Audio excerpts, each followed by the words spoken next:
নমস্কার শ্রোতা বন্ধুরা, আপনাদের সকলকে স্বাগত জানাই গল্পের আসরে। আপনাদেরকে অসংখ্য ধন্যবাদ রুদ্রদা চরিত্রটিকে এতটা ভালোবাসা দেওয়ার জন্য। তাই আমরাও আর দেরি না করে নিয়ে এসে হাজির হয়েছি রুদ্রদারই আরেকটি গল্প, বীরসিংহপুরের গুপ্তধন, লেখক রূপম কুণ্ডুর কলমে। তাহলে আজকের গল্প কেমন লাগলো সেটা কিন্তু অবশ্যই জানাবেন। আর প্রতি সপ্তাহে এই ধরনের অসাধারণ সব রহস্য রোমাঞ্চ গল্প শুনতে হলে কি করতে হবে মনে আছে তো? শুধুমাত্র গল্পের আসর চ্যানেলটিকে সাবস্ক্রাইব করে পাশে থাকতে হবে। আশা করি গল্পটি আপনাদের খুবই ভালো লাগবে। তাহলে আর বেশি কথা না বলে শুরু করা যাক আমাদের আজকের নিবেদন।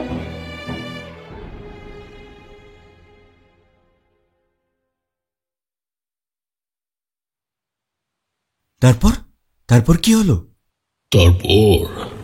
তারপর শুরু হলো প্রবল বৃষ্টি। একের পর এক বাস পড়ছিল এখানে সেখানে। মেয়েটা সকলের চোখের আড়ালে ছিন্ন মলিন বস্ত্রে নিজের প্রাণ বাঁচাতে শরীরের শেষ শক্তিটুকু সঞ্চয় করে দৌড় দিল ঝিংলার জঙ্গলের দিকে। অন্ধকারে পথ দেখা যায় না, তবু সে গাছপালা ঝোপঝাড় পিছনে ফেলে ঊর্ধ্বশ্বাসে দৌড়তে থাকে। তার পা কেটে যায় টুকরো টুকরো পাথরে, স্নিগ্ধ মলিন চামড়া ক্ষত বিক্ষত হতে থাকে গাছের ডালপালা ও কাঁটার আঘাতে। তবু সে দৌড়চ্ছে, কারণ থামবার উপায় নেই। সে তার একটু দূরেই শুনতে পায় মানুষের শোরগোল।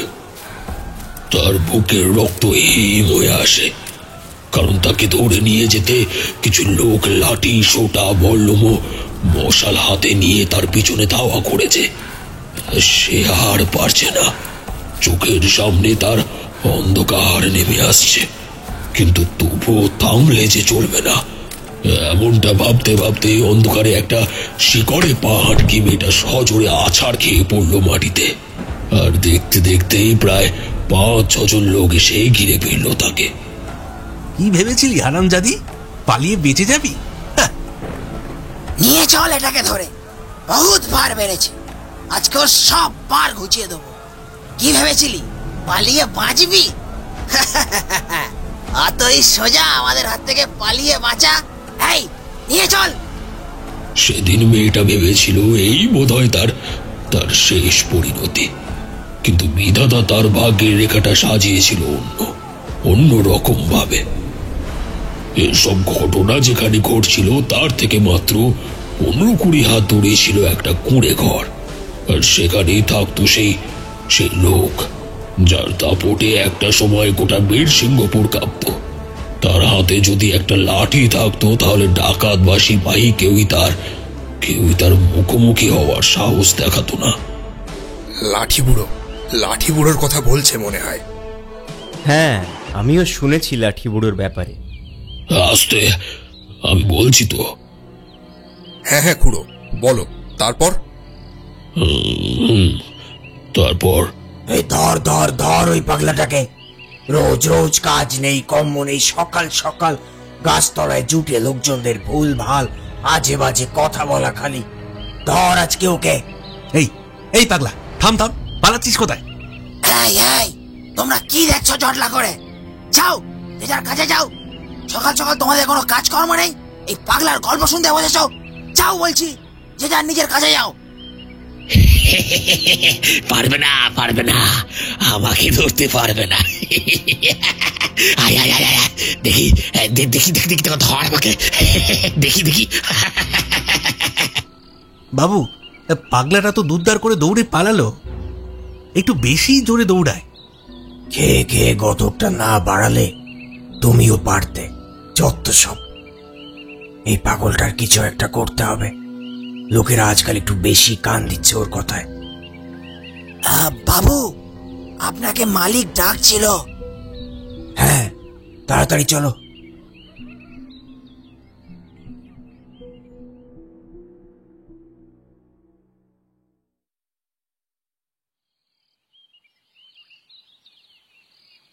আমায় ডেকেছিলেন? বিশু, সকাল সকাল বাইরে কি নিয়ে এত শোরগোল হচ্ছিল? আবার ওই পাগলটা এসেছে নাকি? আচ্ছা, ও কি বলতে চায় একবার শুনে নিলেই তো হয়।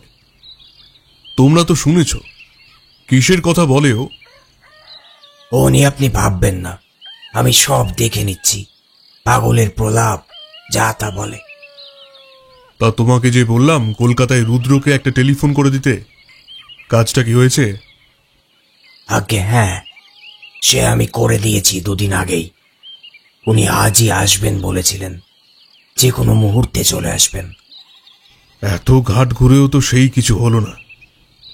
ওই এসে একবার শেষ চেষ্টা করে দেখুক। আমি কি এখন আসতে পারি? এসো।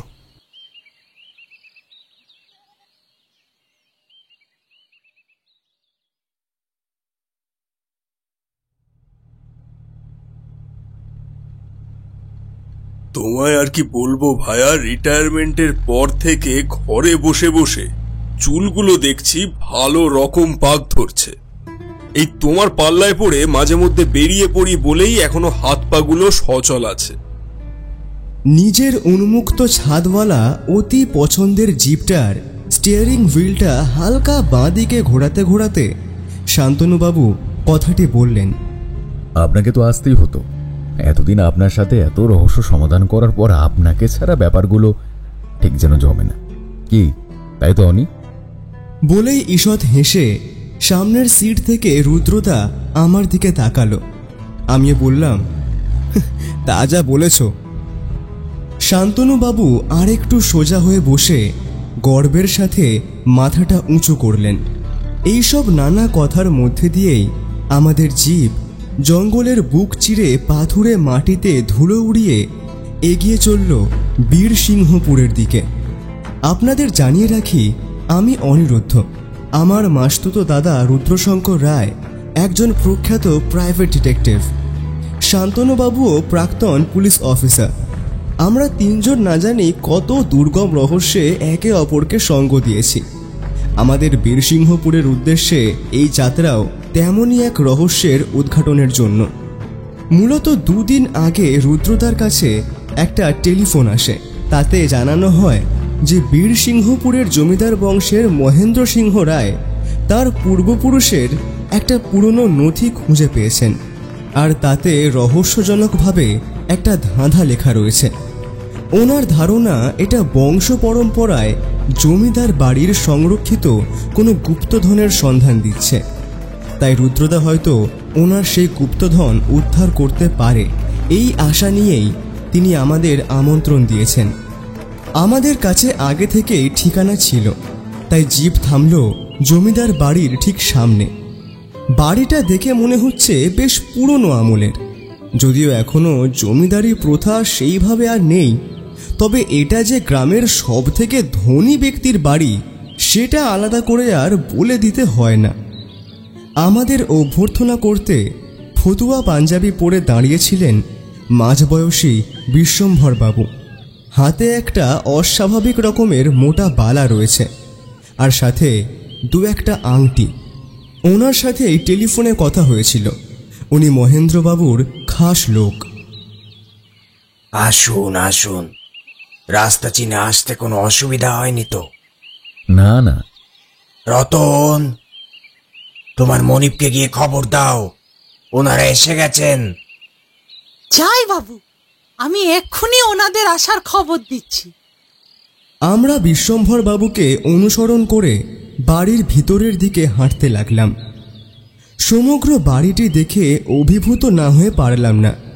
আসলে জমিদার বাড়িটি একটি প্রাচীন কাঠামো, যার প্রতিটি ইঁটে মিশে রয়েছে নানা অতীতের গল্প। বিশাল প্রবেশদ্বারটি লোহার ও কাঠের তৈরি। সময়ের ছাপ পড়ে ম্লান হয়ে এলেও এখনও তার স্থায়িত্বের প্রমাণ বহন করছে।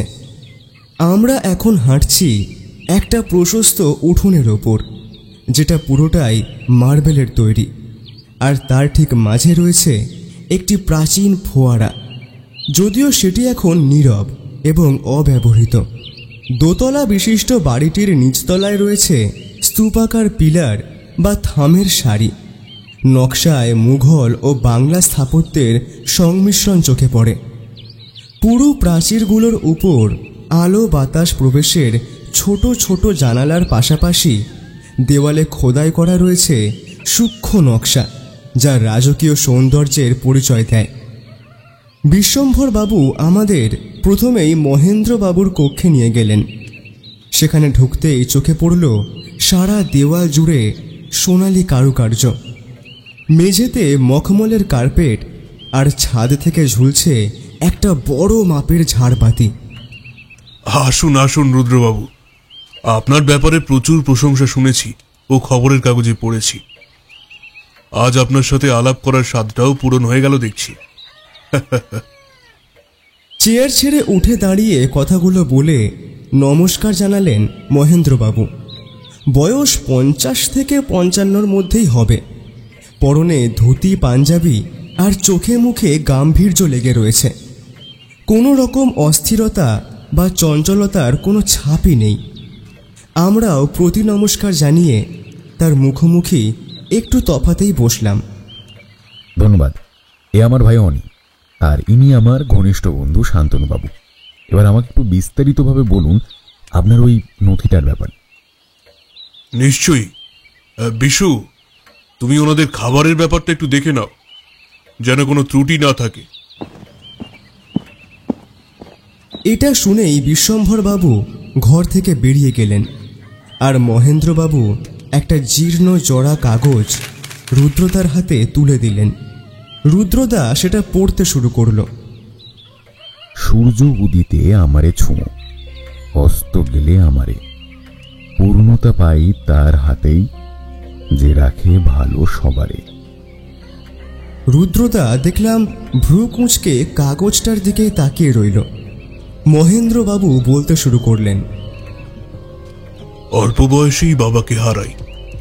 ওনার মারা যাওয়ার পর থেকে ওনার আসবাবপত্র ও ব্যবহৃত জিনিস একটি ঘরে রাখা হতো, যেটা মূলত তালাবন্ধই থাকতো। তাতে আমার ঠাকুরদা ও তার বাবারও বেশ কিছু জিনিস রাখা রয়েছে। কিছু বছর আগে আমি সে ঘরে ঢুকে জিনিসপত্রগুলো একটু পরিষ্কার পরিচ্ছন্ন করি।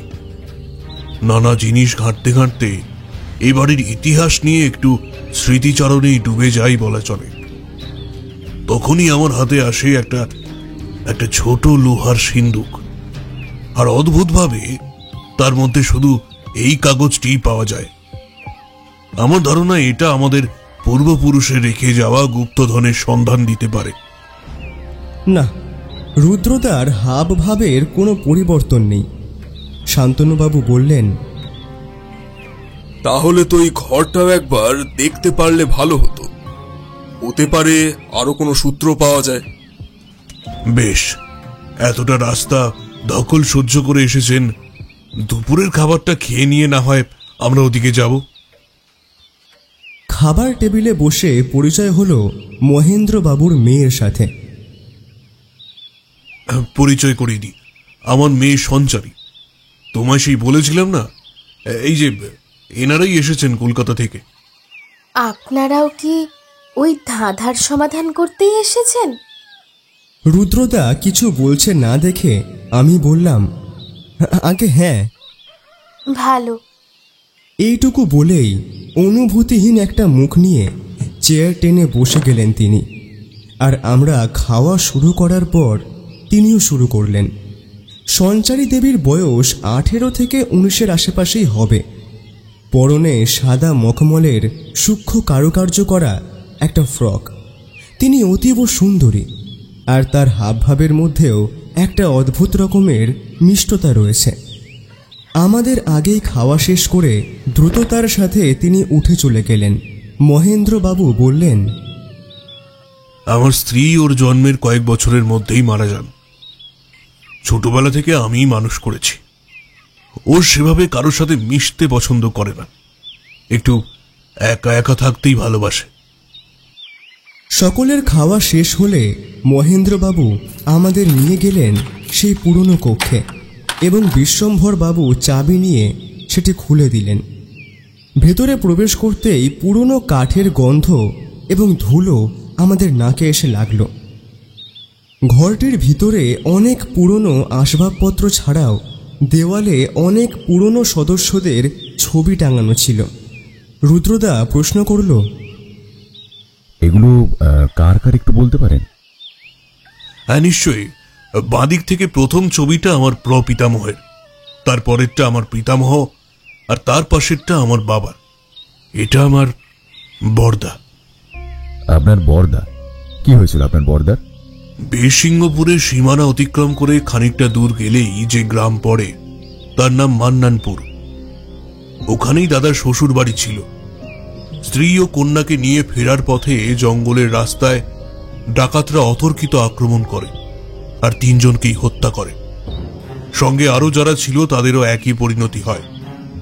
তারপর বহু বছর ধরে আশেপাশের সমস্ত তল্লাটে খুঁজেছি, কিন্তু নাগালে কাউকেই পাইনি। দাদার মৃত্যুর প্রতিশোধটা নিতে ভাই হিসেবে ব্যর্থ হয়েছি আমি। দুঃখিত। তিনি মাথা নেড়ে চোখ মুছে ঘরটা আমাদের হাতে ছেড়ে দিয়ে বেরিয়ে গেলেন আর বললেন, আমাকে একটু বেরোতে হবে। কোনো সমস্যা হলে বিশু আপনাদের সাহায্য করবে। রাতে দেখা হচ্ছে। আমরা ঘণ্টাখানেক গোটা ঘর তন্ন তন্ন করে খুঁজলাম, কিন্তু এই ধাঁধার সঙ্গে সম্বন্ধীয় কোনো কিছুই সেভাবে খুঁজে পেলাম না। রুদ্রদা বলল, এখানে সময় নষ্ট করে লাভ নেই। বিশ্বম্ভর বাবু আমাদের বিশ্রামের জন্য একে অপরের সাথে লাগোয়া আর 2টো বড় ঘরের বন্দোবস্ত করেছিলেন।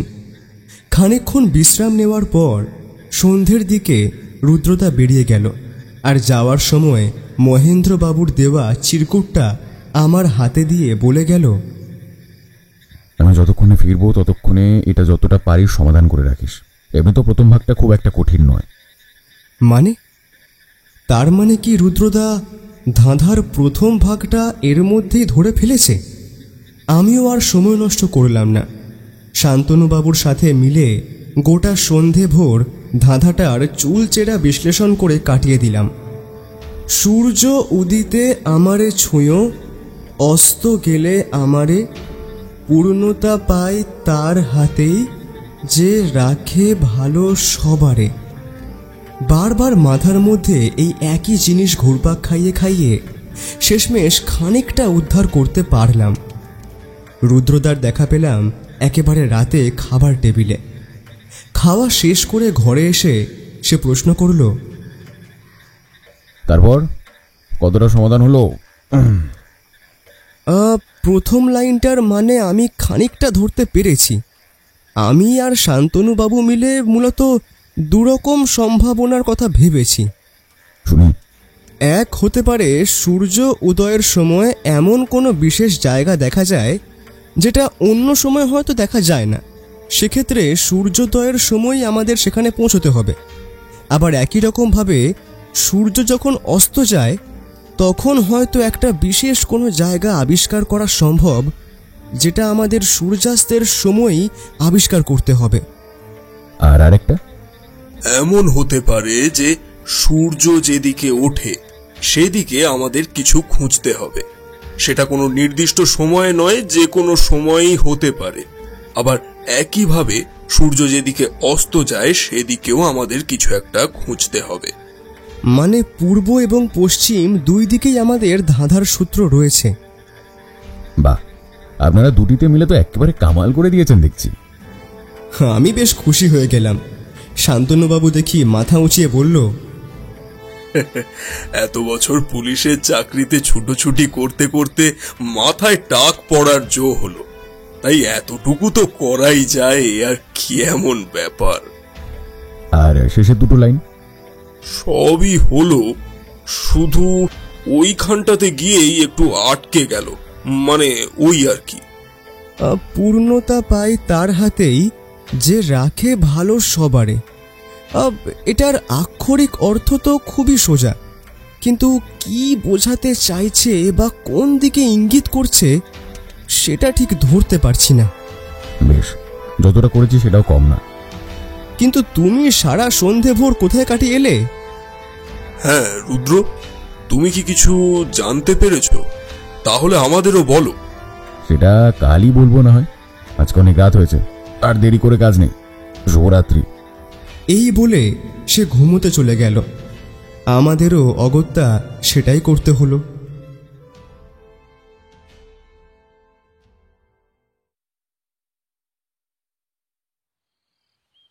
পরদিন সকালবেলায় রুদ্রদা বলল, আমাদের বেরোতে হবে, তাড়াতাড়ি তৈরি হয়ে নে, ফিরতে ফিরতে হয়তো সন্ধে হয়ে যাবে।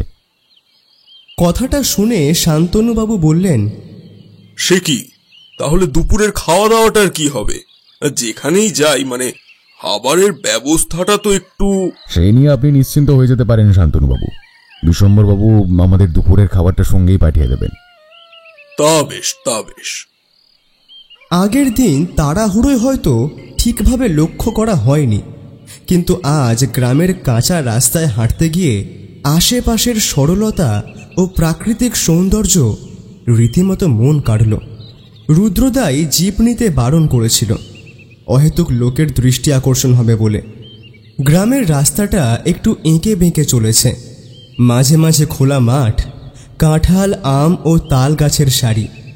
বাতাসেও যেন মাটির গন্ধ আর সতেজতা মিশে আছে।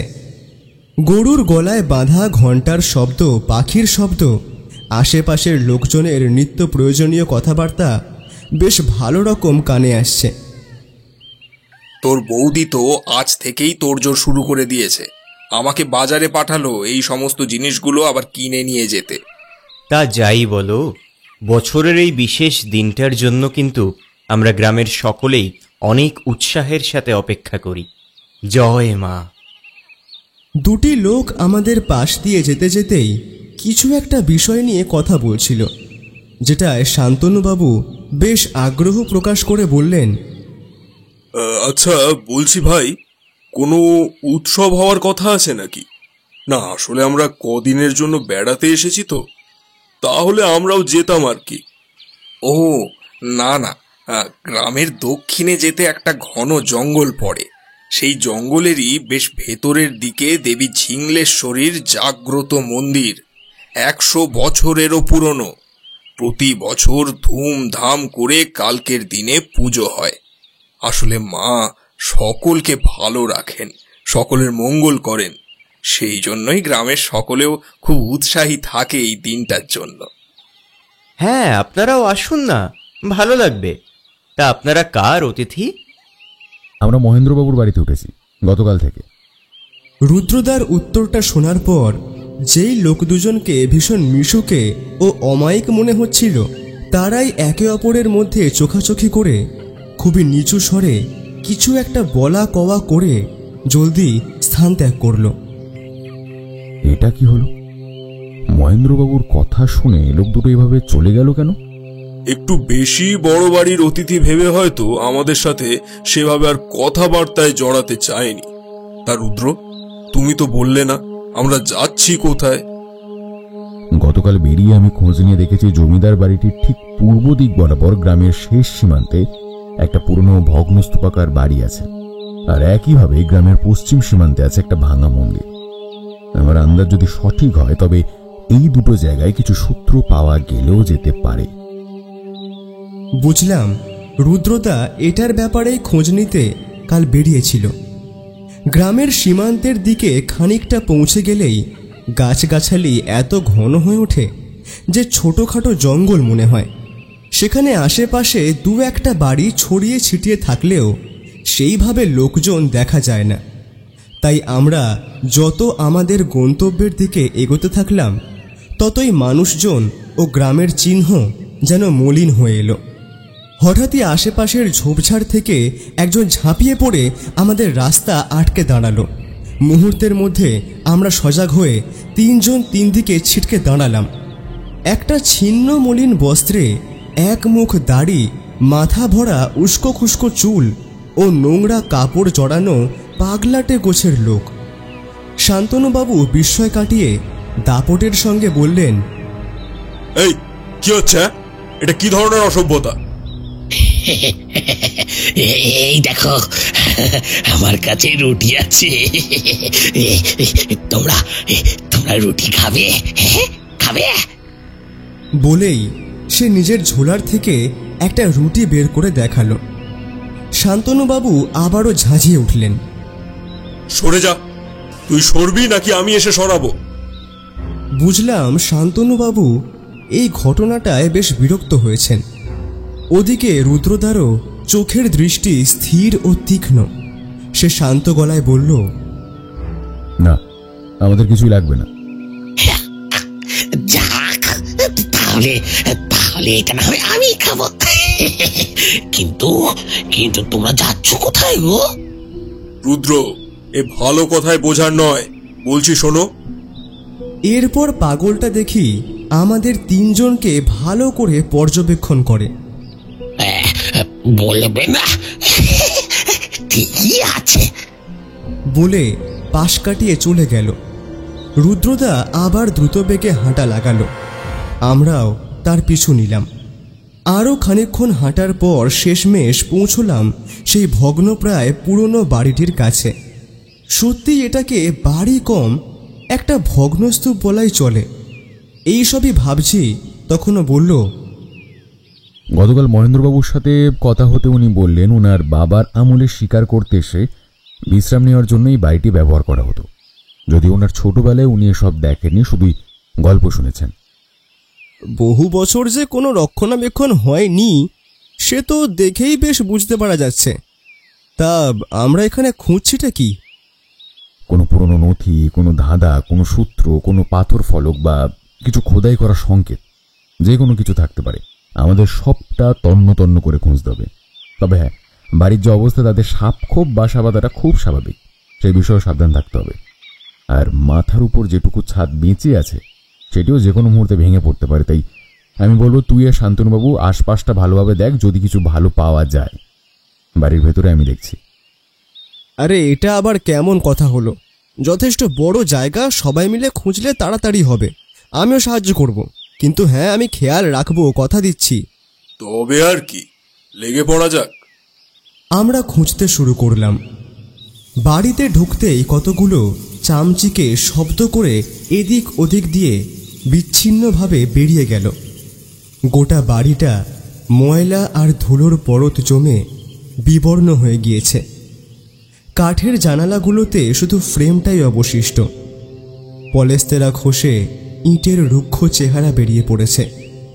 দেওয়ালেও শ্যাওলার দাগ, তাদের কড়িকাঠগুলো ফাটল ধরে বেশ খানিকটা করে ঝুলে গিয়েছে। সারা ঘর ভর্তি মাকড়সার জাল, কিছু কাচের পাত্র যা আজ ভাঙা। ঝাড়বাতিটাও এক কোণে হেলে পড়েছে। যা কিছু লোহার সামগ্রী তার সবেতেই মরচে পড়েছে। আমাদের খোঁজ চলল প্রায় কয়েক ঘন্টা ধরে। হঠাৎ বারান্দার থেকে একটু দূরের ঘরটায় দেখলাম শান্তনুবাবু একটা চামচিকেকে মুখের সামনে থেকে তাড়াতে তাড়াতে অন্যমনস্ক হয়ে চৌকাঠে হোঁচট খেয়ে পাশের একটা আলমারিতে পড়লেন। সাথে সাথেই বহু পুরনো আলমারিটা প্রচণ্ড শব্দ করে পড়ল মাটিতে, আর তার অবশিষ্ট কাঁচগুলো ভেঙে টুকরো টুকরো হয়ে গেল। সঙ্গে তার মধ্যেকার দু চারটে মরচে ধরা বাসনও গড়িয়ে পড়ল। রুদ্রদা পাশের ঘর থেকে দৌড়ে এলো। কি হলো, সবাই ঠিক আছে? এই এই মুখের সামনে থেকে চামচিকেটাকে তাড়াতে গিয়ে কি বিভ্রাটি না হয়ে গেল বলো তো। এই বলে শান্তনুবাবু ঘর থেকে বেরিয়ে এলেন। মোটামুটি সব ঘরই দেখা শেষ, এবার কি করণীয় সেটাই ভাবছি। ঠিক তখনই রুদ্রদা দেখলাম পড়ে যাওয়া আলমারির পেছনের ধুলো মাখা দেওয়ালটা বেশ সূক্ষ্ম নজরে দেখতে লাগলো। বিভ্রাট নয় মশাই, আপনি কাজের কাজই করেছেন বলে সেই ধুলোটা ভালো করে পরিষ্কার করতেই দেখলাম দেওয়ালের গায়ে স্পষ্ট খোদাই করা রয়েছে দুটো লাইন। চার পায়ে টান দিলে গুপ্ত দুয়ার যাবে খুলে। আর একটা ধাঁধা। কি বলছো গো রুদ্র? রুদ্রদা তার নোটবুকটা বের করে ঝটপট তা লিখে নিল, তারপর বলল, এবার যেখানকার জিনিস সেখানে আবার সুষ্ঠুভাবে রেখে দেওয়াই শ্রেয়। হাত লাগা। বলে আলমারিটা ধরে এসে তুলতে লাগলো। তিনজনের মিলিত প্রয়াসে সেটিকে আবার যথাস্থানে রাখা হলো। রুদ্রদা বলল, এবার পশ্চিমের ভাঙা মন্দিরে যাওয়ার পালা। আমরা ঠিক রাস্তাতেই আছি। না মানে আমারও মনে হয়েছিল আলমারিটা একবার সরিয়ে দেখলে হয়, তার মাঝেই এসব হয়ে গেল। যাক, একটা সমস্যা তো মিটলো। আপনার ওই চামচিককে ধন্যবাদ দিন। তা যা বলেছ। পশ্চিমের ভাঙা মন্দিরের দিকে যাওয়ার পথে মাঝে এক জায়গায় থেমে দুপুরের খাওয়াটা সেরে নিলাম।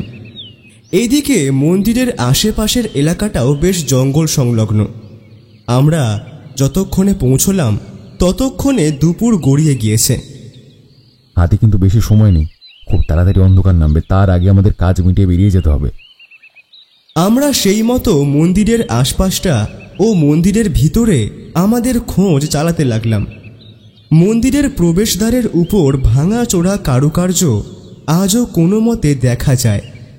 মন্দিরের গর্ভগৃহে কোনো মূর্তি নেই, শুধু এককালে পুজো হতো সেই চিহ্ন হিসেবে কিছু পুরনো সামগ্রী, চুন সুরকির আস্তরণ খসে গিয়ে খাঁজ তৈরি হওয়া বেদিটি রয়ে গিয়েছে। মন্দিরের যত ভেতরে ঢোকা হয় ততই যেন একটা রহস্যময় শীতল পরিবেশ অনুভূত হয়, সম্ভবত বহুদিন ব্যবহার না হওয়ার ফল। জায়গায় জায়গায় মেঝেতে গর্ত তৈরি হয়েছে, কোনো কোনো জায়গায় তো সেখান দিয়ে গাছপালাও ফুটে বেরিয়েছে। আশেপাশের পাথর ও দেওয়ালগুলো এখন শ্যাওলার অধীনে। এইসবের মাঝে কিছু না কিছু থাকবে, এইসব ভাবতে ভাবতে সব কিছু ভালো করে পর্যবেক্ষণ করছি, ঠিক তখনই হঠাৎ করে ছাদের উপর একটা ভারী কিছুর শব্দ হলো। আমি চেঁচিয়ে বললাম, রুদ্রদা, মন্দির ভেঙে পড়ছে, সবাই জলদি বেরিয়ে এসো। বলতেই শান্তনুবাবুও বাইরের দিকে দৌড় দিল। বাইরে এসে দেখি রুদ্রদা মন্দিরের ছাদের উপর থেকে আমার কথা শুনে হাসছে। যাক, এটা নিয়ে মজা করবো না, কারণ পরিস্থিতি সচেতন হওয়া ভালো। তবে মন্দির ভেঙে পড়েনি, উপরে বেশ কিছু পাথর রাখা ছিল, আমি সেগুলো সরিয়ে দেখেছিলাম আর কি। বাপ রে, আমি তো ভাবলাম আজ হয়ে গেল বুঝি। যাক, কিছু কি পেলে? এখনো তো না, দেখছি। রুদ্র, এই মন্দিরটা তো বহু পুরনো মনে হচ্ছে। এত বড় মন্দির এরম পরিত্যক্ত পড়ে আছে। বলেই রুদ্রদা মন্দিরের সঙ্গে লাগোয়া পিছনের একটা গাছের দিকে নির্দেশ করে বলল, গতকালই কোথায় কোথায় যাব সেটা নিয়ে মহেন্দ্রবাবুর সাথে কথা হচ্ছিল। উনি তখন বললেন, আপনি পশ্চিমে যে ভাঙা মন্দিরটার ব্যাপারে জিজ্ঞেস করছেন, আগে ওটাই ছিল দেবী ঝিংলেশ্বরীর আসল মন্দির। বাবার মুখে গল্প শোনা ঠাকুরদা নাকি একদিন স্বপ্নাদেশ পান মন্দিরটিকে দক্ষিণের জঙ্গলের মাঝে প্রতিষ্ঠিত করতে হবে। প্রথমে তিনি বিষয়টায় অতটা গুরুত্ব দেননি, কিন্তু পরে ভীষণভাবে অসুস্থ হয়ে পড়েন। শেষে যখন কবিরাজ বদ্যি অনেক করেও কোনো কাজ হয় না, তখন ওনার মনে হয় যে হয়তো স্বপ্নাদেশটা না মানার কারণেই এমন হচ্ছে। তাই শেষ চেষ্টা করতে নতুন করে জঙ্গলের মাঝে দেবীর মন্দির প্রতিষ্ঠিত হয়, আর জঙ্গলটার নাম হয় ঝিংলার জঙ্গল। পশ্চিমের মন্দিরের দেবী মূর্তিটাই নতুন মন্দিরে প্রতিস্থাপিত হয়েছে, আর অন্যদিকে পরিচর্যার অভাবে পড়ে থেকে থেকে পশ্চিমের মন্দিরটা নষ্ট হয়ে যায়। আর যদিও আমি এসব মানি না, কিন্তু ঠাকুরদার শরীর নাকি পুনরায় সুস্থ হয়ে গিয়েছিল এবং তারপর বহু বছর উনি বেঁচেও ছিলেন।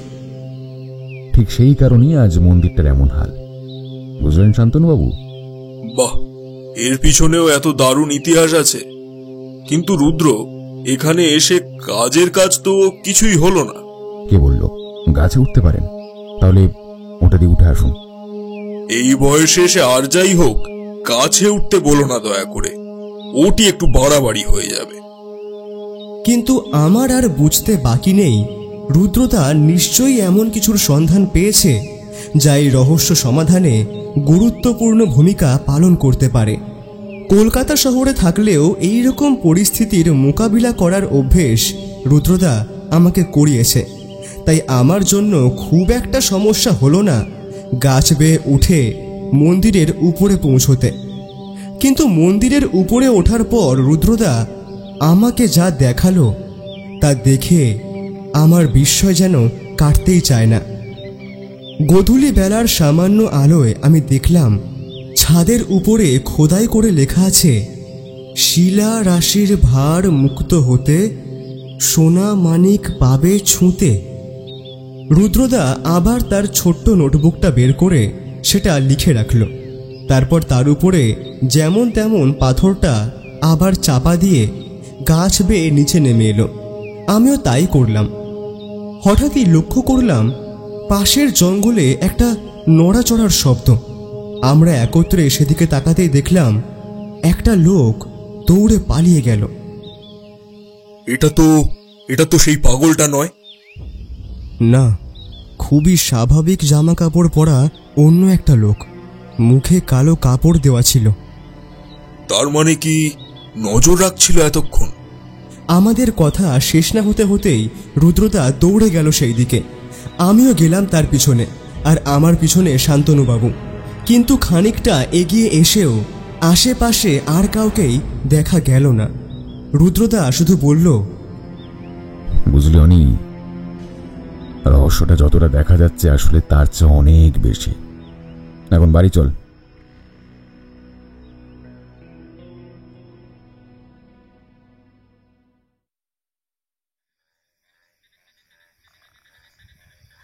বাড়ি ফিরে মহেন্দ্রবাবুর সাথে দেখা হয়ে গেল। তিনি তাড়াহুড়ো করে কোথাও একটা বেরোচ্ছিলেন। রুদ্রদা তাকে থামিয়ে জিজ্ঞেস করল, আচ্ছা মহেন্দ্রবাবু, আপনার স্ত্রীর নাম কি ছিল? চোখের সামনে দেখলাম মহেন্দ্রবাবুর মুখটা হঠাৎ কেমন যেন ফ্যাকাশে হয়ে গেল। তারপর আবার নিজেকে সংযত করে তিনি বললেন, শুক্লা দেবী। কেন বলুন তো? আর আপনার দাদার? হৈমন্তী দেবী। হঠাৎ এই প্রশ্ন? আসলে ওনাদের কোনো স্মৃতি এই বাড়িতে দেখলাম না তো, তাই একটু জানতে কৌতূহল হলো। বলে সে কথা না বাড়িয়ে ভিতরে চলে গেল। ঘরে এসে সে আর কারোর সঙ্গে কোনো কথা বলল না। এক কোণে ওই ছোট্ট চিরকুট আর তার নোটবুকটার দিকে এক দৃষ্টে তাকিয়ে বসে রইল। কিন্তু আমার মনে তখন অনেকগুলো প্রশ্ন ঘুরপাক খাচ্ছে। আমাদেরকে কেই বা অনুসরণ করছিল? চিরকুটের ধাঁধাটার দ্বিতীয় অংশটার মানে কি? নতুন যে ধাঁধাগুলো পাওয়া গেল সেটারই বা গুপ্তধনের সঙ্গে কি সম্বন্ধ? আদৌ কি কোনো গুপ্তধন আছে? কিন্তু সবকটা প্রশ্নই মনের মধ্যে চেপে রাখতে হলো, কারণ এখন ওকে ঘাঁটানো ঠিক হবে না।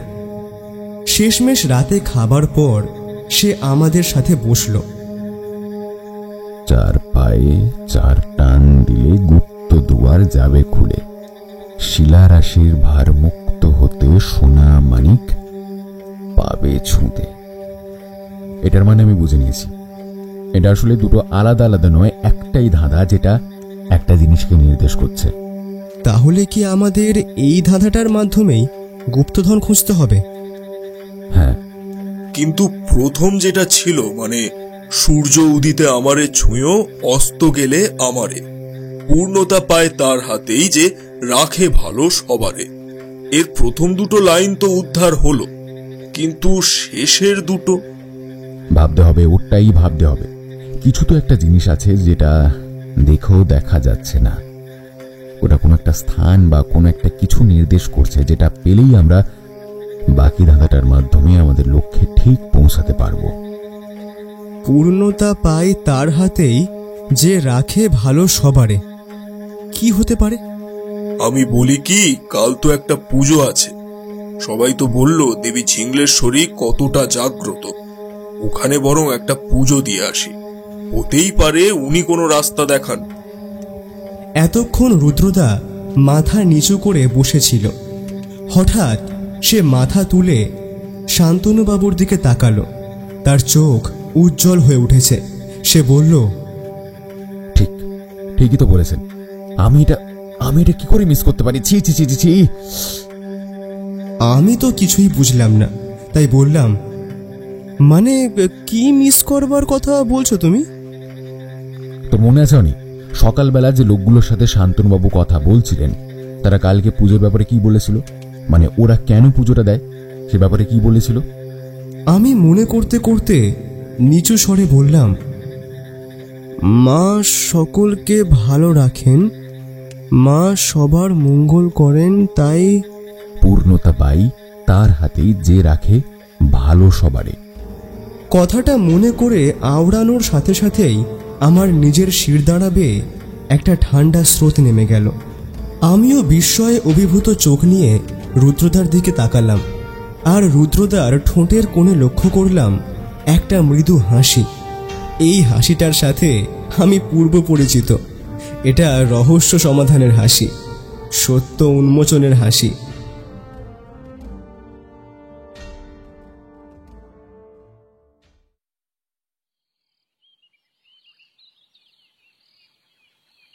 পরদিন সকালবেলা জলখাবার সেরে আমরা সোজা চলে গেলাম ঝিংলার জঙ্গলে। মন্দিরের কাছাকাছি যখন পৌঁছেছি তখন দেখি কালকের সেই পাগলটা দৌড়ে আমাদের দিকেই আসছে, আর পিছনে দু একটা কচি কাঁচা বাচ্চা ছোট ছোট ইটের টুকরো নিয়ে তাড়া করছে। আর দূরে মন্দির থেকে পুরোহিত মশাই চিল্লাচ্ছেন, আহা, ওরম করিসনি তোরা, ওকে যেতে দে, ওকে ওর মতন থাকতে দে, ওরকম করতে নেই বাবারা, ওকে ওর মতো থাকতে দে তোরা, ওকে আর বিরক্ত করিস না। আমরা নিজেদের প্রস্তুত করি তার আগেই পাগলটা এসে ধাক্কা মারল রুদ্রদাকে। কেউই পড়ল না, শুধু দুজন দুদিকে হালকা ছিটকে গেল। হালকা হেসে মাপ চেয়ে সে আবার দৌড়ল, পিছনে পিছনে বাচ্চাগুলো। রুদ্রদার চোখের দৃষ্টি তীক্ষ্ণ থেকে তীক্ষ্ণতর হয়ে উঠল। সে এক দৃষ্টে পাগলটার দিকে চেয়ে থেকে নিজের বাম হাতটা পকেটে ঢোকালো, তারপর মৃদু হেসে সেখান থেকে বের করে আনলো একটা চিরকুট। এই চিরকুটটা তো আগে দেখিনি। এটা তো মহেন্দ্রবাবুর দেওয়া বা রুদ্রদার নোটবুকের পাতার অংশ নয়। সে সেটাকে আবার যথাস্থানে ঢুকিয়ে এগিয়ে চলল মন্দিরের উদ্দেশ্যে। সেখানে পৌঁছে পুরোহিত মশাইয়ের সাথে নমস্কার বিনিময় করে রুদ্রদা প্রশ্ন করল, পুরোহিত মশাই, এই মন্দিরের ইতিহাস সম্পর্কে আপনি কিছু জানেন? তোমরা শুনবে? আগে হ্যাঁ ঠাকুর মশাই, আপনি বলুন না। তৎকালীন জমিদার দ্বিজেন্দ্র সিংহ রায়ের আদেশে মা ঝিংলেশ্বরীকে দুর্গাপুজোর সময় প্রতিস্থাপন করে পুজো করা হয়। এই মন্দিরের মা ঝিংলেশ্বরী আমিষভোজী। নিত্য মাছ, কাঁকড়া, মুরগির মাংস ভোগ হিসেবে মাকে নিবেদন করা হয়। মায়ের আদেশ অনুসারে যে কোনো বারোয়ারি কালী পুজো এই গ্রামে সম্পূর্ণভাবে নিষিদ্ধ। এমনিতে যে কোনো শুভ কাজের পূর্বে মায়ের পুজো কাজ দিয়েই সেই শুভ কাজের শুভারম্ভ করা হয়। আসলে মায়ের পুজো আগে হতো ওই পশ্চিমের মন্দিরে। তারপর জমিদার বাবুর স্বপ্নাদেশ পাওয়ার পর এখানে নতুন করে মন্দিরটিকে প্রতিস্থাপন করা হয়। তা বাবারা, তোমরা কোথা থেকে আসছো? আমি রুদ্রদার দিকে তাকালাম। সেই উত্তর দিল, আমরা মহেন্দ্রবাবুর অতিথি, কলকাতা থেকে আসছি। এতক্ষণ লাল ধুতি ও উত্তরীয় পরিহিত পুরোহিত মশাইয়ের মুখে একটা প্রশান্তির ছাপ ছিল, কিন্তু রুদ্রদার মুখে এই কথাটা শোনা মাত্র তার মুখের ভাব পরিবর্তন হলো। সে শুধু বলল, ও। তারপর সে গ্রামের দিকে হাঁটা লাগালো। আমরা তিনজন একে অপরের মুখ চাওয়াচাওয়ি করতে লাগলাম। একটা লোক কোত্থেকে দৌড়ে এসে হাঁপাতে হাঁপাতে পুরোহিত মশাইয়ের রাস্তা আটকে বলল, ঠাকুর, অনিষ্ট হয়ে গেছে ঠাকুর। কি হলো রে আবার? লাঠি বুড়োর ভূত ফিরে এসেছে ঠাকুর। লাঠি বুড়োর ভূত ফিরে এসছে? কি যাতা বলছিস? হ্যাঁ ঠাকুর, গতকাল মাঝরাতে চাপাশায় আমি জঙ্গলের ভেতরে গিয়েছিলাম। ওই যেদিকে লাঠি বুড়োর কুঠি ছিল সেদিকে। হঠাৎ দেখি দূর থেকে লাঠি ঘোরানোর শব্দ আসছে। আমি উঠে গিয়ে দেখতে যাই। গিয়ে দেখি ঠিক লাঠি বুড়ো যেভাবে চালাতো সেভাবেই অভ্যেস করছে। মাঝরাতে সে তার কুঠির সামনে দাঁড়িয়ে সব করছিল। আমি নিজের চোখে দেখেছি ঠাকুর। বিগত 19 বছরে কেউ তাকে দেখেনি, কিন্তু আমার মনে হয় সে ভূত হয়ে ফিরে এসেছে ঠাকুর। তার বাড়ির মায়া সে ত্যাগ করতে পারেনি। তা তুই কি করলি তারপর শুনি? আমি তো পড়ি কি মরি করে দৌড় দিলাম। কাল কি তুই আবার নেশা টেশা করেছিলি নাকি বলতো? সে একটু করেছিলাম, কিন্তু বিশ্বাস করো ঠাকুর, আমি সত্যি বলছি। বুঝেছি, চল, আজকে মায়ের পুজো আছে, সব ঠিক হয়ে যাবে দেখবি। বলে পুরোহিত মশাই তাকেও সঙ্গে করে নিয়ে চলে গেলেন। দূর থেকে দাঁড়িয়ে আমরা তিনজনেই সমস্ত কথোপকথন শুনলাম। আমার মনে হলো এই লাঠি বুড়োটা আবার কে? রুদ্রদা বলল, তোরা বাড়ি ফিরে যা, আমার কিছু কাজ আছে, তারপর রাতের বেলা পুজো আছে, আমাদের সবাইকে থাকতে হবে, আমি তার আগে ফিরে আসবো। রুদ্র, দেবী মায়ের মন্দির আমাদের চোখের সামনে, গুপ্তধন উদ্ধারের কি হবে? রুদ্রদা শুধু বলল, শুনলেন না, পুরোহিত মশাই বলে গেলেন মায়ের পুজো না দিয়ে শুভ কাজের শুভারম্ভ হয় না। তার এই কথাটায় আমার গায়ে যেন কাঁটা দিয়ে উঠল। সত্যি কি যে হতে চলেছে। আর হ্যাঁ শান্তনবাবু, আমি মাঝে এসে একবার হয়তো আপনার জিপটা নিয়ে যাব, আর প্রয়োজন পড়লে আপনাকেও। আচ্ছা। আমরা বাড়ি ফিরে রুদ্রদার অপেক্ষায় বসে রইলাম। সে তার কথা মতো মাঝে এসে একবার জিপটাও নিয়ে গেল। দুপুরে খাওয়ার সময়ও সে আসেনি। শেষে বিকেলের দিকে শান্তনুবাবুকেও নিয়ে গেল। আমি আর বসে থাকতে না পেরে দোতলায় বারান্দায় গেলাম। এখান থেকে পিছনের বাগানটা বেশ ভালো রকম দেখা যায়। বাগানের চতুর্দিক ঘিরে রয়েছে নানান গাছের সারি। যতই হোক, শহরের পরিবেশ আর এখানের পরিবেশের মধ্যে আকাশ পাতাল পার্থক্য। এত দ্বন্দ্ব, এত অশান্তির মাঝেও দূর আকাশের দিকে চেয়ে থাকতে থাকতে হালকা হাওয়ায় মনটা যেন শান্ত হয়ে গেল। হুঁশ ফিরল একটা আকস্মিক মেয়েলি চিৎকারে। চিৎকারটা বাগান থেকে এলো না। দৌড়ে রেলিংয়ের ধারে গিয়ে দেখি সঞ্চারী দেবী বাগানের মাটিতে পড়ে দুই হাতে নিজের পা চেপে গোঙাচ্ছেন। সর্বনাশ, সাপে কাটল নাকি? আমি হুড়মুড় করে সিঁড়ি দিয়ে নেমে দৌড়ে গেলাম বাগানের দিকে। কাছাকাছি পৌঁছে দেখলাম পায়ের পাতায় দুটো বড় মাপের কাঁটা ফুটেছে। একটু লাগবে হয়তো, কিন্তু ভয় পাওয়ার কোনো কারণ নেই বলেই আমি বাঁ হাতে পায়ের পাতাটা শক্ত করে ধরে দুটো কাঁটা পরপর বের করে দিলাম। সঞ্চারী দেবী দাঁতে দাঁত চেপে নিলেন, কিন্তু কোনো শব্দ করলেন না। তারপর উঠে দাঁড়িয়ে নিজেই হেঁটে যাওয়ার চেষ্টা করতে গিয়ে পায়ের পাতায় ব্যথা পেয়ে ভারসাম্য হারালেন। আমি তৎক্ষণাৎ তাকে ধরে নিয়ে বললাম, এই এখন আপনি নর্মালি হাঁটতে পারবেন না। বাঁ পায়ের পাতা ফেললেও ডান পায়ের গোড়ালির উপর ভর দিয়ে হাঁটুন। আমি হাতটা ধরছি আপনার সুবিধার জন্য। তিনি আর কোনো কথা না বলে ধীরে ধীরে হাঁটায় মনোযোগ দিলেন।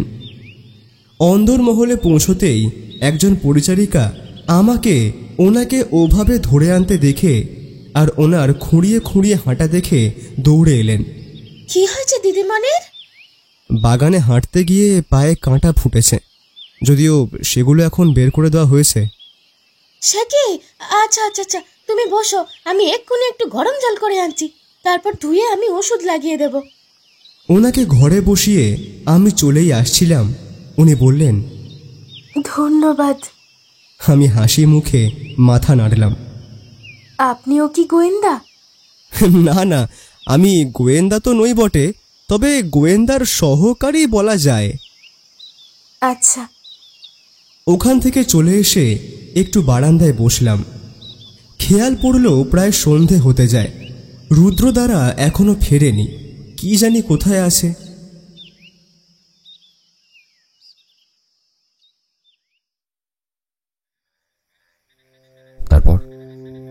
তারপর কি হলো হেমন্তী দেবী? বিধাতার হাতে নিজের ভাগ্যকে ছেড়ে দিয়েছিলাম। তারপরে আর কি বা করার ছিল? যেখানে এই ঘটনাটি ঘটছিল তার একটুখানি দূরেই ছিল লাঠি বুড়োর কুঁড়ে ঘর। তিনি শোরগোলের আওয়াজ পেয়ে ছুটে আসেন। তিনি যতটাই পরাক্রমী ছিলেন ততটাই ছিলেন ন্যায়াধীশ। 5 জন লিটলকেই তিনি গুরুতরভাবে আহত করেন। তিনি নিজেও বেশ আহত হন, কিন্তু শেষ অবধি আরো লোকবল আনতে লিটলরা ফিরে যায়। গ্রামের সবাই জানতো আমার মেয়ে দুজনেই আমার স্বামীর সাথে সেদিন ডাকাতদের হাতে মারা গিয়েছিলাম। কিন্তু সেদিন আমায় জীবিত দেখে উনি আমাকে বাঁচাতে প্রতিজ্ঞাবদ্ধ হন। উনি আমার স্বামীকে ভীষণ শ্রদ্ধা করতেন, কারণ প্রথম জীবনে উনি ডাকাত ছিলেন, কিন্তু পরে আমার স্বামী ওনাকে সঠিক পথে নিয়ে এসে কাছারিতে কাজ দেয়, একজন ভালো মানুষ হয়ে ওঠায় সহায়তা করেন। তাই সেদিন উনি বললেন, তোমরা আমাকে অনেক দিয়েছ, আজ আমার সেই ঋণ শোধ করবার পালা। কিন্তু আমার মেয়েটা যে ওর কাছেই রয়ে গেল, আমি তাকে সঙ্গে নিয়ে আসতে পারিনি। চিন্তা করো না মা, তোমার মেয়ের কিচ্ছুটি হবে না। কিন্তু এখন এখানে থাকাটা আমাদের জন্য একদমই নিরাপদ নয়। আমি বীর সিংহপুরের সীমানার বাইরে চলে গেলাম, আর লাঠি পুরো পাগলের ছদ্মবেশ নিয়ে রয়ে গেল গ্রামে। জমিদার বাড়ির 4 দেয়ালের বাইরে থেকে সমানে নজর রাখতো আমার ওই একমাত্র মেয়েটির ওপর। তার খবর আমার কাছে পৌঁছে দিত প্রত্যেক সপ্তাহে। আর এভাবেই 19টা বছর কেটে গেল। এখন তো শুনেছি সে নাকি অনেক বড় হয়ে গেছে, তার রূপ নাকি দেবী প্রতিমাকেও হার মানায়। তাকে সামনে থেকে দেখার বড় স্বাদ হয়, জানেন তো, বড় স্বাদ হয় আমার।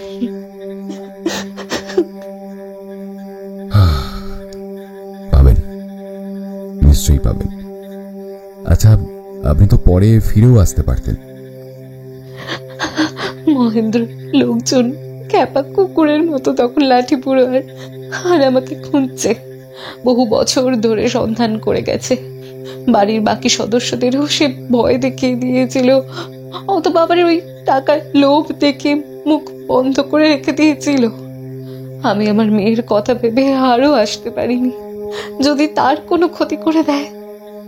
বুঝলাম। রুদ্রবাবু, আপনার ব্যাপারে খোঁজ নিয়ে যতটুকু জেনেছি, আপনি ভীষণ সৎ একজন মানুষ। আপনি পারেন এই সত্যিটাকে সবার সামনে আনতে, দোষীকে শাস্তি দিতে। আমার গুপ্তধনের ওপর কোনো লোভ নেই, চাই না আমার। আমি শুধু নির্দ্বিধায় আমার মেয়ের কাছে ফিরে যেতে চাই, আর আমার স্বামীর হত্যাকারীর শাস্তি চাই। রুদ্রবাবু,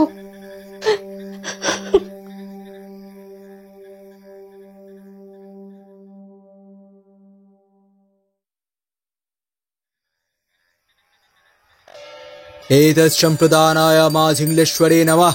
ॐ क्रीं झिङ्गलेश्वरी दिव्यै स्वाहा। ह्रीं ह्रूं स्वस्ति न गत्तायनी दिव्यै अमृतमयी। ॐ प्रत्यङ्गिरा देवता धातुं। ॐ ह्रीं षट् स्वाहा। ॐ मा झिङ्गलेश्वरी दिव्याय स्वाहा। ॐ मा क्रीं झिङ्गलेश्वरी दिव्याय स्वाहा। ॐ मा ह्रीं क्रीं झिङ्गलेश्वरी दिव्याय स्वाहा। মা ঝিংলেশ্বরীর পূজা সামনে থেকে দাঁড়িয়ে দেখতে পেয়ে মনটা বেশ আনন্দে ভরে উঠল। এখন মায়ের আরতি চলছে। কাঁসর ঘণ্টা সহযোগে পুরোহিত মশাইয়ের গমগমে মন্ত্রোচ্চারণ চারিদিকের পরিবেশকে মাতিয়ে তুলেছে। চারিদিকের বাতাসও ধূপ, ধুনো, চন্দন ও ফুলের গন্ধে ভরে উঠেছে। সব মিলিয়ে যে একটা বৃহৎ উৎসবের আমেজ তৈরি হয়েছে তা বলাই বাহুল্য। গ্রামের পুরুষ, মহিলা ও বাচ্চারা মিলে প্রায় কয়েকশো লোকজন মন্দির প্রাঙ্গণ ঘিরে করজোড়ে দেবীর আরাধনা করে চলেছেন। সঞ্চারী দেবীও একজন পরিচারিকার সহায়তা নিয়ে পূজায় অংশগ্রহণ করতে এসেছেন, যদিও সেটা বাড়িতে না জানিয়েই, কারণ জানালে নাকি মহেন্দ্রবাবু আসতে দিতেন না। সত্যি শাড়িতে ওনাকে এতটাই সুন্দর লাগছে যে চোখ ফেরানো যায় না। তবে মহেন্দ্রবাবু, বিশ্বম্ভরবাবু বা জমিদার বাড়ির অন্য কোনো সদস্যই এখানে উপস্থিত নেই। আমি এদিকে রুদ্রদা ও শান্তনুবাবুর অপেক্ষা করছি, কিন্তু পুজো শেষ হয়ে প্রসাদ বিতরণী শুরু হলো, তাদের কোনো দেখা নেই। হঠাৎ দূরে একটা জিপ দাঁড়ানোর শব্দ পেলাম। দেখলাম রুদ্রদা, শান্তনুবাবু আর সঙ্গে একজন মাঝবয়সী ভদ্রমহিলা ও সেই পাগলাটে লোকটাকে সঙ্গে নিয়ে আসছে।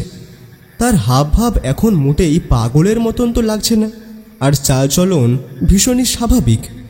রুদ্রদা সোজা এসে মন্দির প্রাঙ্গণে উঠে পুরোহিত মশাইকে নমস্কার জানালো।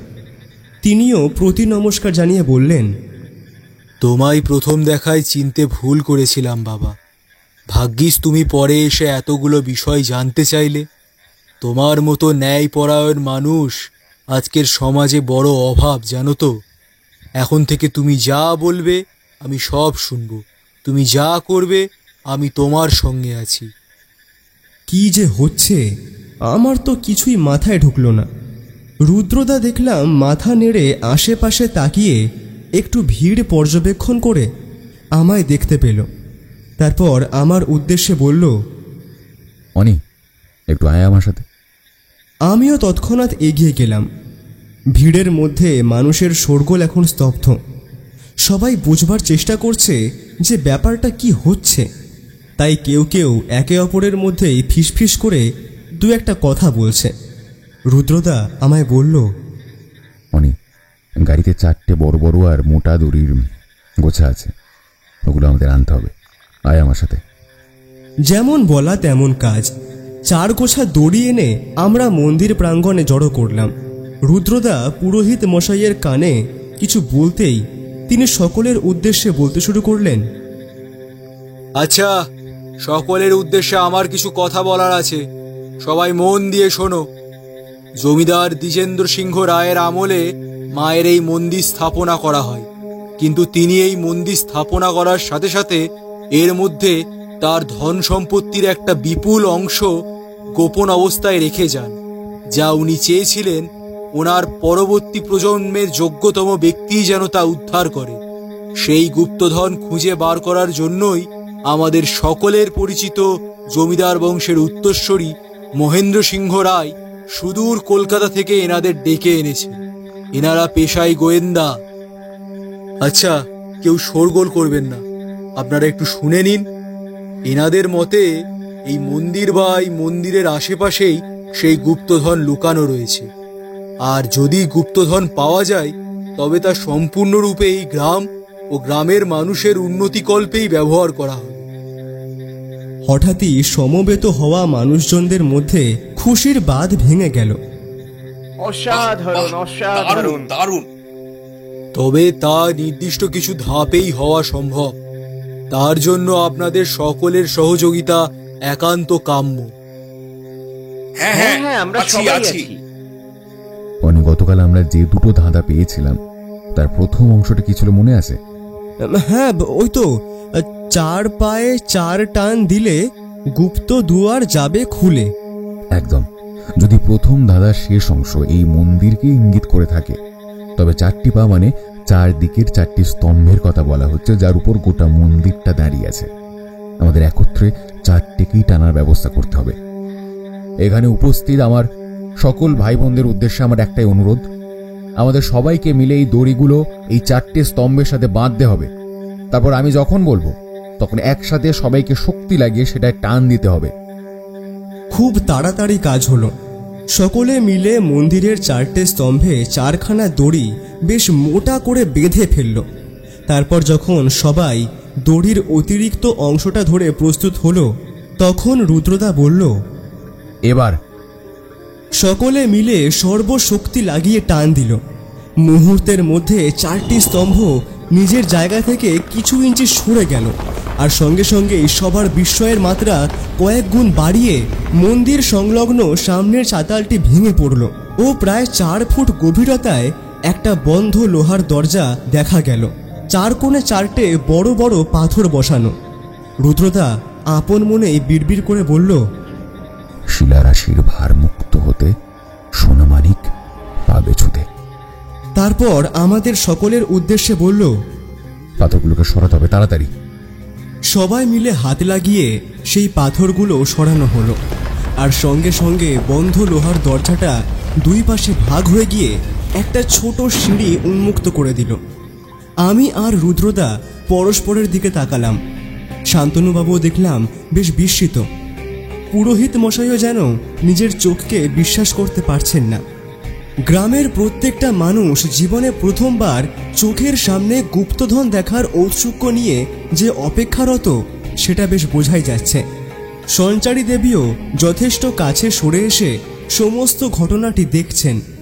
শুধু নির্বিকার দেখালো পাগলটাকে।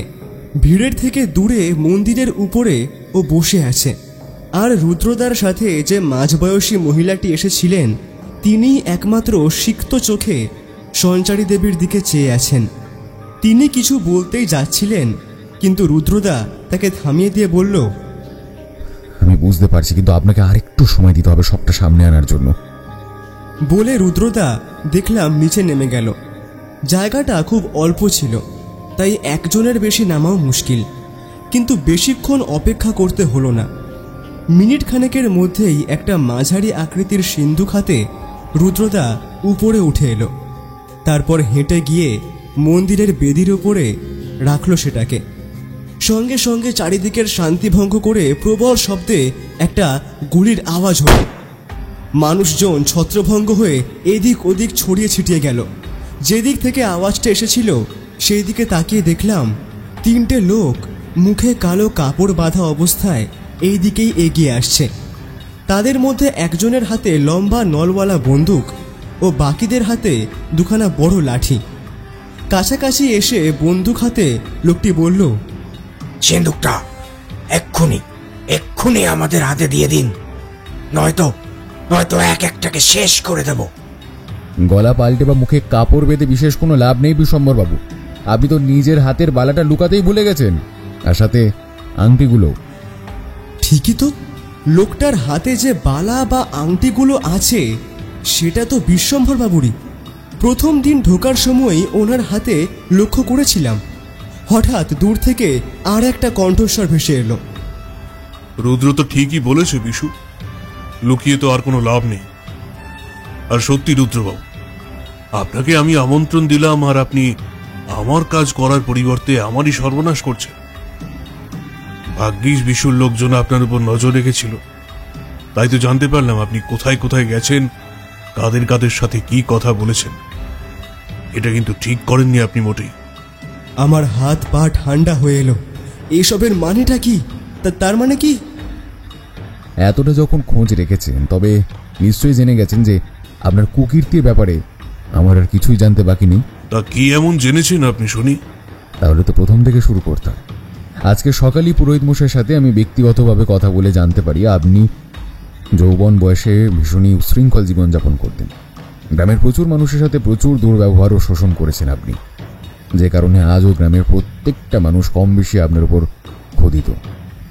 আর বাকি কীর্তিগুলোর বিষয়ে আমি আর যাচ্ছি না। তারপর একদিন দাদার অনেক করে বোঝানো হয়ে আপনি শুক্লা দেবীকে বিয়ে করেন বছর 20 আগে, কিন্তু অদ্ভুতভাবে আশেপাশের প্রত্যেকটা মানুষজন তাকে শুধু আপনাদের বিয়ের দিন আর 4 বছর পর তার মৃতদেহ শ্মশানে নিয়ে যাবার দিনই দেখেছিল। মাঝে তাকে আপনি ঘর থেকে বেরোতে অবধি দিতেন না। আপনি জানেন শুক্লা দেবীর মা এখনো জীবিত আছেন, যদিও তিনি শয্যাশায়ী, কিন্তু তার মেয়ের 4 বছরের বৈবাহিক জীবনে পাঠানো একটি চিঠি তিনি আজও যত্ন করে তুলে রেখেছেন। আমি গিয়েছিলাম তার গ্রামে, তার মায়ের সাথে কথা বলে আমি সেই চিঠি পড়ি। এমনই দুর্ভাগ্য যে আপনাদের অবর্তমানে একটা বছর 10-এর বাচ্চা ছেলেকে দেখে কিছু টাকার বিনিময়ে সেই চিঠিটা তাকে মায়ের কাছে পাঠাতে হয়, না তো আপনি সেটাও কোনোদিন হতে দিতেন না। সেই চিঠিতে তিনি স্পষ্ট লেখেন যে কিভাবে তিনি সন্তান জন্ম দিতে না পারার কারণে আপনি প্রতিদিন তাকে মারধর করেন, একটা ঘরে বন্ধ করে রেখে শুধু দুবেলার খাবারটুকু দেন। বাইরে থেকে বড় বড় ডাক্তারেরা এসে ওনাকে কি সব ওষুধ খাইয়ে যেত, সূঁচ ফুটিয়ে যেত। ওনার নিজেকে পাগল পাগল মনে হতো। তারপর আপনারা সবাই তাকে বলতেনও যে সে নাকি পাগল, অথচ তার মরণাপন্ন মা আমাকে বারবার বারবার করে হাতে ধরে কাঁদতে কাঁদতে বলেছেন যে তার মেয়ে বিয়ের আগে অবধি আর 5টা সুস্থ স্বাভাবিক মেয়ের মতোই ছিল, অথচ বিয়ের 4 বছরের মধ্যে তিনি নাকি এমন একটা ব্যাধিতে মারা গেলেন সেটাও ঠিক করে কারোর জানা নেই। পাগলামির ওষুধ খাইয়ে খাইয়ে ওভারডোজের কারণে যে তিনি মরে যাননি তারই বা নিশ্চয়তা কি আছে? ওনার পরিবার খুবই নিম্নবিত্ত, তাই মেয়েকে ওনারা নিয়েও যেতে পারেননি, আর প্রতিবাদ তো করতে পারেননি। আর ওনার চিঠির সব থেকে অন্যতম বিষয়, আপনি নাকি বাড়িতে একটা সদ্যজাত শিশু কন্যা নিয়ে এসেছিলেন। উনি নিজে মা হতে পারবেন না বলে ওই কন্যাটিকে মানুষ করতে চেয়েও আপনার কাছে নাকি উনি প্রচুর অনুরোধ করেন, কিন্তু আপনি ওনাকে সেই শিশুটির ধারে কাছেও আসতে দিতেন না। কিন্তু আপনি আমাকে একটা কথা বলুন, যদি শিশুটি আপনার না হয় তবে কার ছিল? মহেন্দ্রবাবু ক্ষিপ্র দৃষ্টি নিয়ে রুদ্রদার দিকে চেয়ে রয়েছে। গ্রামের যে কটা মানুষ আশেপাশে উপস্থিত তাদের মধ্যে একটা চাপা কথোপকথন শুরু হয়ে যায়। রুদ্রদা বলে চলে, অন্যদিকে আপনার দাদা বিজেন্দ্রবাবু ছিলেন সম্পূর্ণ অন্যরকম। সংসারী ও সাধারণ মানুষের শুভাকাঙ্ক্ষী। এমনকি আপনাদের অবশিষ্ট জমিদারির পুরোটাই উনি যথেষ্ট দায়িত্ব সহকারে নিজের তত্ত্বাবধানে রেখেছিলেন। তারপর একদিন ওনার স্ত্রী অর্থাৎ হৈমন্তী দেবী গর্ভধারণ করেন। প্রায় 19 বছর আগেকার কথা। তাকে নিয়ে আপনার দাদা চলে যায় মান্নানপুর গ্রামে, কারণ ওখানেই হৈমন্তী দেবীর আসল বাড়ি ছিল। ওখানে তাদের একটা ফুটফুটে কন্যা সন্তান হয়। আর ওখান থেকেই আপনার দাদা আপনাকে চিঠি লিখে জানান যে তিনি আপনাদের পূর্বপুরুষের একটা সিন্দুক থেকে পুরনো একটা নথি পেয়েছেন, যা কোনো গুপ্তধনের সন্ধান দিতে পারে। উনি স্ত্রীকে নিয়ে ব্যস্ত হয়ে যাওয়ায় আপনাকে আগে জানাতে পারেননি। তাতে লেখা ছিল এই ধাঁধাটা। বলে রুদ্রদা তার পকেট থেকে প্রথম দিন মহেন্দ্রবাবুর কাছ থেকে পাওয়া সেই কাগজের টুকরোটাই ওনাকে পুনরায় দেখায়। ব্যাস আর কি। আপনি ভাবেন পুরো সম্পদটাই যদি আপনি লুটে নিতে পারেন তাহলে তো আরো ভালো হয়। এমনিতেও যোগ্যতার মাপকাঠিতে দেখতে গেলে আপনি আপনার দাদা ধারে কাছেও আসেন না। তাই উনি যদি সে ধাঁধার মানে উদ্ধার করে সম্পদ পান, সেটা থেকে তো আপনাকে বঞ্চিত করতে পারেন। তাই মান্নানপুর থেকে ফেরার পথে আপনি লোক দিয়ে তাকে মারিয়ে দেন। আর হৈমন্তী দেবী অর্থাৎ ওনার স্ত্রীকে বন্দি করে রাখেন গুপ্তধনের সন্ধান দেওয়ার জন্য। ওনাদের সদ্যজাত কন্যা সন্তানটিকে রাত দিন আপনি মেরে ফেলার ভয় দেখাতে থাকেন আর হৈমন্তী দেবীকে নির্মম অত্যাচার করতে থাকেন। কিন্তু দুর্ভাগ্য, তিনি ধাঁধাটার ব্যাপারে জানতেন ঠিকই, কিন্তু তার অর্থ জানতেন না। তাই উনি কিছুতেই বলতে পারেন না যে গুপ্তধন কোথায় আছে। এদিকে আপনি সেটা বিশ্বাস করেন না। একদিনই অত্যাচারে জর্জরিত হৈমন্তী দেবীকে দেখে একজন প্রহরীর ভীষণ মায়া হলে তিনি তাকে যেতে দেন। কিন্তু ওনার মেয়েকে আপনি কোথায় রেখেছেন তা তিনি জানতেন না। তাই উনি একটা চিঠি ছেড়ে যান যে যদি ওনার মেয়ে সুস্থ স্বাভাবিক অবস্থায় থাকে তো একটা সময় পর উনি গুপ্তধনের পরিবর্তে ওনার মেয়েকে নিয়ে যেতে চান। কিন্তু ওনার মেয়ের কিছু হয়ে গেলে আপনি গুপ্তধনটি আর পাবেন না। গ্রামের প্রতিটি লোক একে অপরের মুখ চাওয়াচাবি করতে থাকে। আমার নিজের পায়ের তলা থেকে যেন মাটি সরে যেতে চাইছে, গলা দিয়ে কোনো স্বর বেরোচ্ছে না। সেদিন রাতে প্রবল ঝড় বৃষ্টি হচ্ছিল। ওই জঙ্গলের মধ্য দিয়েই হৈমন্তী দেবী দৌড়াচ্ছিলেন। আপনার লোকেরাও তার পিছনে, কিন্তু মাঝে লাঠি বুড়ো এসে বাদ সাধে। তিনি সেদিন হৈমন্তী দেবীকে বাঁচিয়ে নেন এবং তাকে দূরে সকলের চোখের আড়ালে থাকার ব্যবস্থা করে দেন।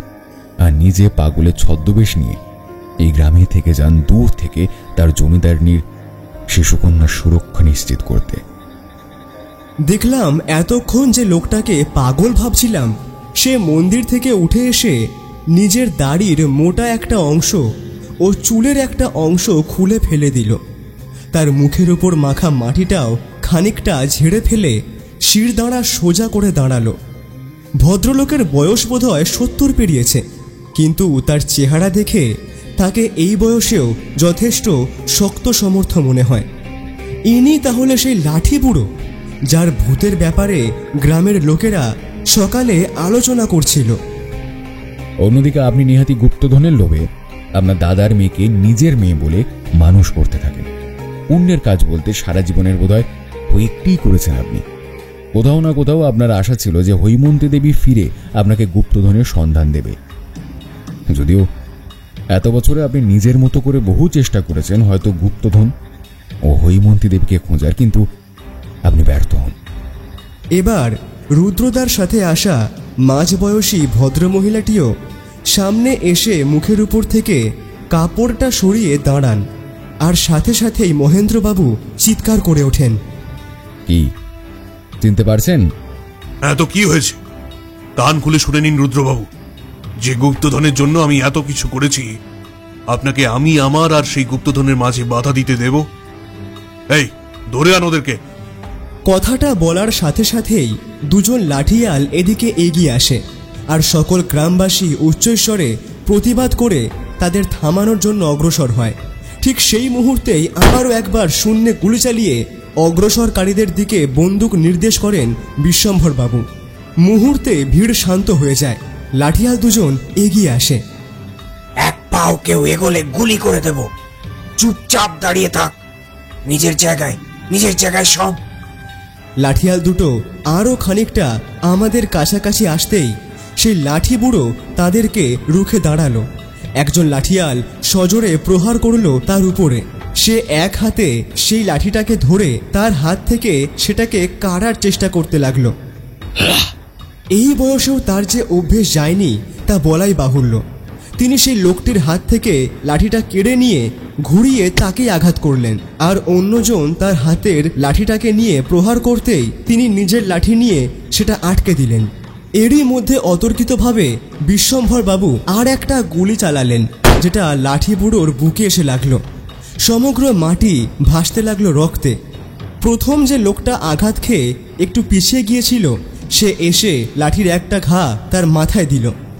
মুহূর্তের মধ্যে এমনভাবে মর্মান্তিক ঘটনাটা ঘটে গেল যে কল্পনার বাইরে।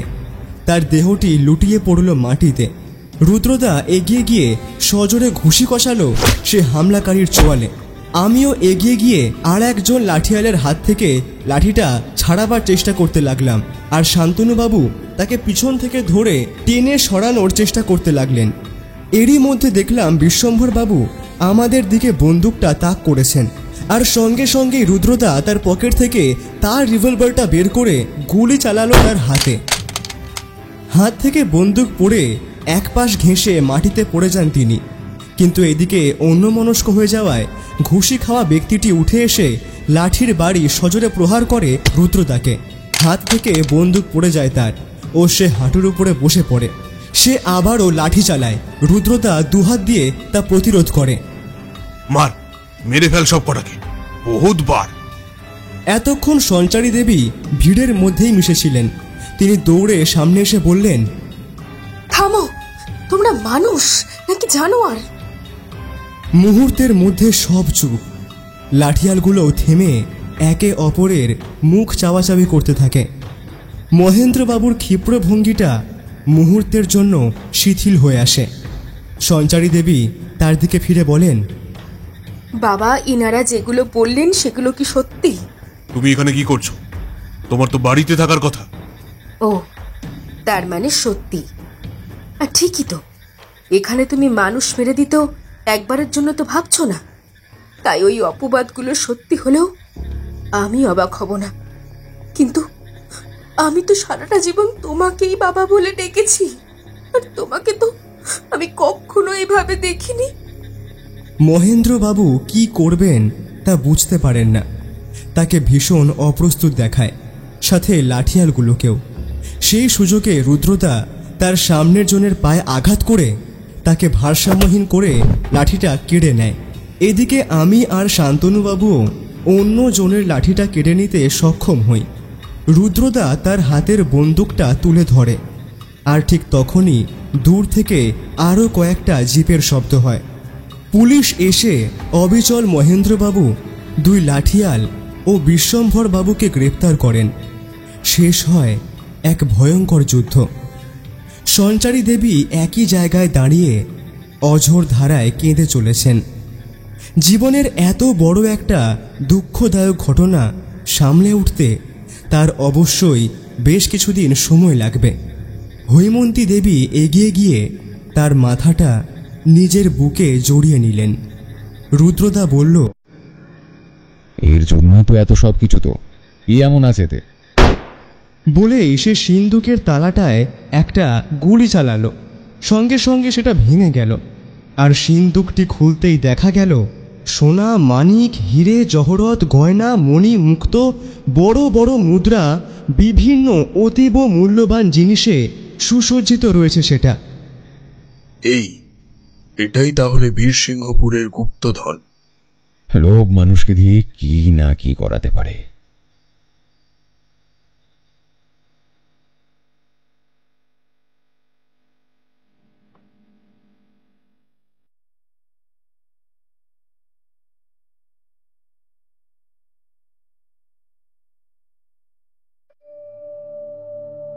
বীরসিংহপুর থেকে আমরা ফিরে এসেছি 1 মাস হতে চলল।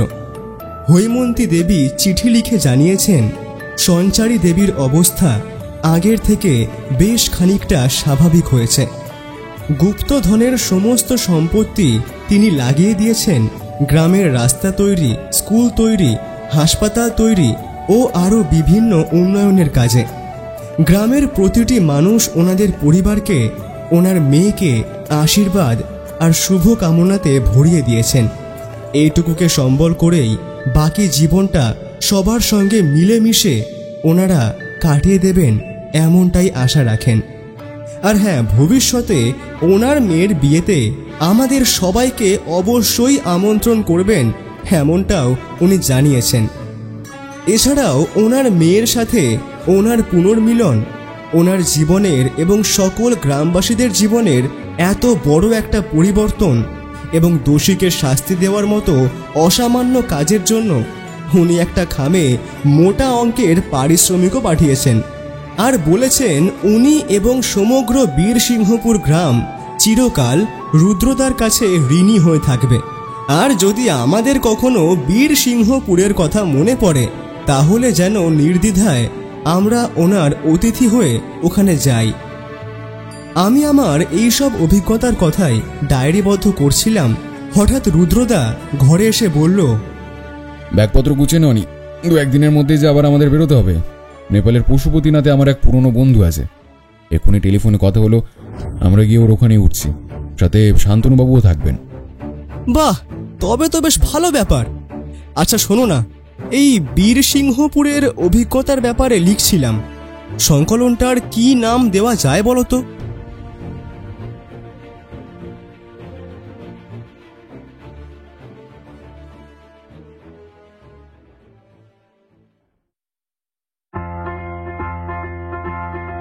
এতক্ষণ আপনারা শুনছিলেন লেখক রূপম কুণ্ডর কলমে বীরসিংহপুরের গুপ্তধন। তাহলে কেমন লাগলো আজকে আমাদের এই গল্প? কমেন্টে জানাতে ভুলবেন না কিন্তু। আর প্রতি সপ্তাহে দারুণ দারুণ সব গল্প শুনতে হলে চ্যানেলটিকে সাবস্ক্রাইব করে পাশে থাকবেন। অসংখ্য ধন্যবাদ।